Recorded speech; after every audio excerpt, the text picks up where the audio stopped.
Miami Heat Nation, what is going on? So, in today's video, we are going to be talking about a trade that nobody's talking about. It's not involving Kevin Durant, Giannis, Trey Young, LaMelo Ball, Zion, none of these star players. But this trade instantly could make the Miami Heat title contenders if they can pull it off. Now, before we do start today's video, if you guys enjoy Miami Heat content, we do upload every single day. And our goal this year is to upload for 365 days. And I couldn't do without you guys. So I just want to say I appreciate y'all. I love y'all. Continuing to keep liking, sharing, subscribing. And of course, road to 6,000 subscribers. But let's get back in today's video. So you guys are probably wondering, how does this trade make the Miami Heat instant contenders? Well, here's the trade right here. So it says the Miami Heat receives Lauri Markkanen, Collin, Sexton, and Jordan Clarkson. The Utah Jazz will receive Andrew Wiggins, Nikola Jovic, Terry Rozier, Duncan Robinson, a 2025 first-round pick, and a 2029 first-round pick. So 2 first-round picks. You're giving up quite a depth, but we're going to break it down. So starting off with the 2 first-round picks, you're probably going to have to give up that because, one, you're dealing with Danny Ainge, and Danny Ainge, he's always going to try to win a trade. And when you're doing Pat Riley, Danny Ainge, like, somebody's going to have to break. And for the Miami Heat, they're in a position where they can desperately prove this roster to compete in the Eastern Conference next season. So give up the draft capital, right? But now you're only giving up Duncan Robinson, which you're already willing to move off his contract because he's not worth it and he hasn't really done much for this.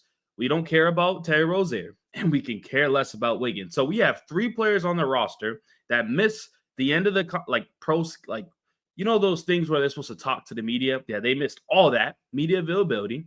They also played terrible in the postseason. And then the only one that's made people have some question with it is Nikola Jovic. But if you're giving up 1 player for 3 good players, I'm completely fine with this trade. This trade instantly makes us title contenders. Now, when you go to the Miami Heat, talking about the big piece, the big whale, technically, Lauri Markkanen. Lauri Markkanen is a very good player.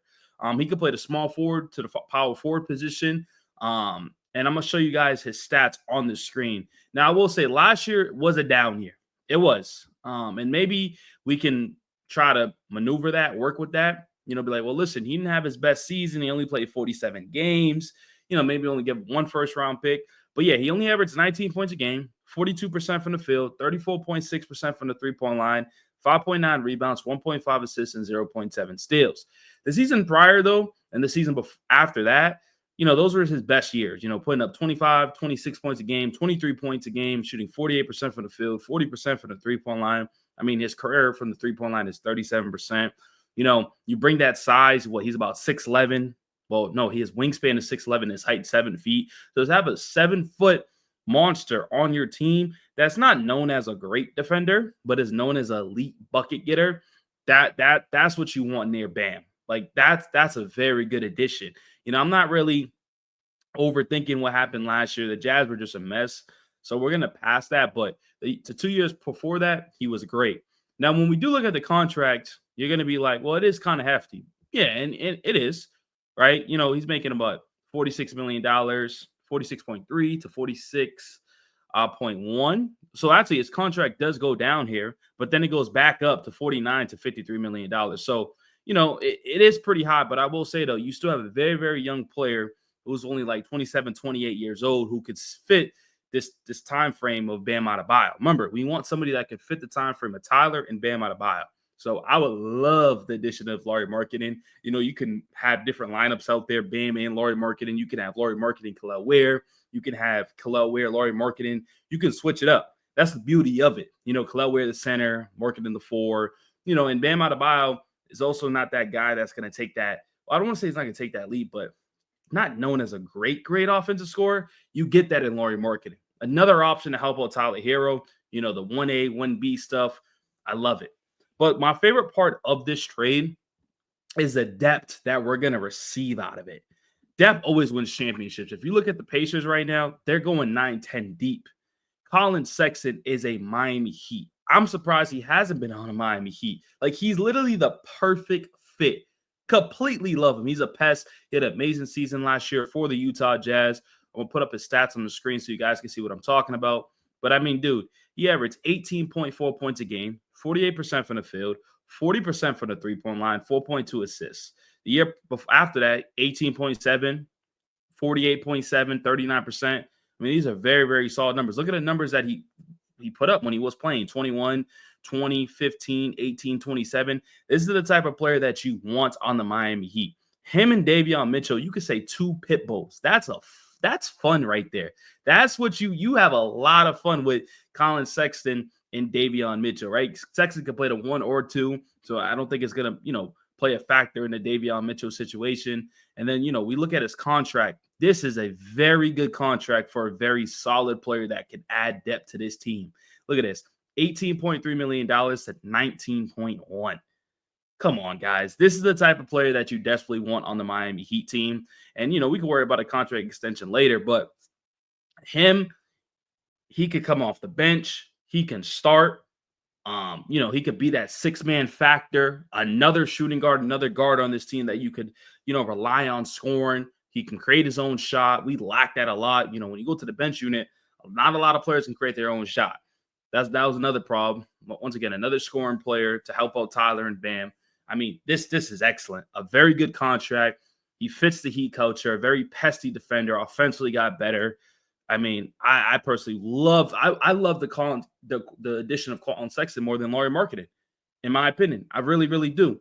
And then we get another player in Jordan Clarkson. So you get two great role players, Jordan Clarkson and Collin Sexton. Now, Jordan Clarkson could be a little bit overrated, to be honest with you. Like, there's times where he's just doing a lot of dumb stuff. But another shot creator who can get very, very hot coming off that bench, and he can hit. Like, when Jordan Clarkson is hot, he is hot. But when he is bad, he is bad. But Jordan Clarkson this year averaged about 16 points a game. He only played about 37 games played, which is concerning. But he's shooting 36%. So you're adding shooters. Markkanen around 40%. Collin Sexton around 38, 37. Clarkson about 36%. That's what you want on your team. You're giving up Terry Rozier, who doesn't know how to shoot, or make a layup. Duncan Robinson is useless. Wiggins is useless. So you're adding better players to improve your team. Better players. So 16 points a game. He's always been a bucket in this career. Look at this. His whole career, he averaged double-digit points.